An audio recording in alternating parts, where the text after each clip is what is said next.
Hi guys, in today's video I will show you how we can create a static website using S3. Let's click on S3.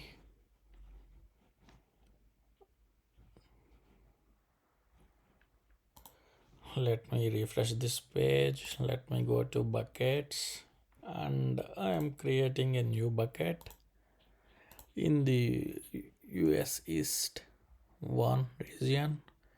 Here I need to give a unique name for the bucket. So for the sake of uniqueness, I'll just use this account ID here to make it unique.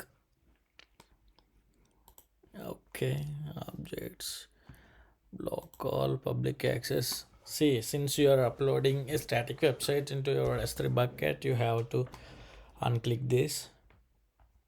So we are mentioning that I know that all people are the public can able to access this website or this 3 bucket. Okay, let's create the bucket. Okay, the bucket has been created. Let's upload our static content to it. Let me upload my two HTML files. Here I have uploaded it. See, both are succeeded, both got uploaded. Okay, then I need to add, if you can see here, block all public access, it is set to off. Okay, here I need to select a bucket policy like the public can able to access the objects within the bucket.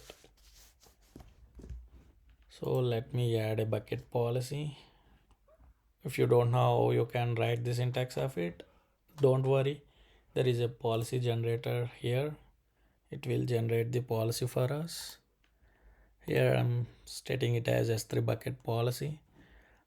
Effect allow. I want to give access to everyone and select actions. I want to give read objects.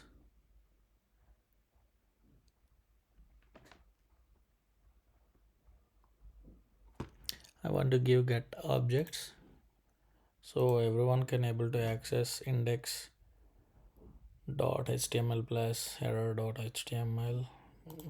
Third, I need to copy the ARN.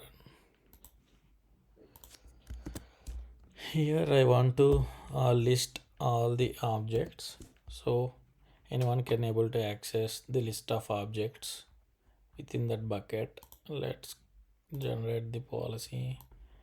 Let's copy this. Now let's see whether it is giving an error or it is saving. Yeah, it saved successfully.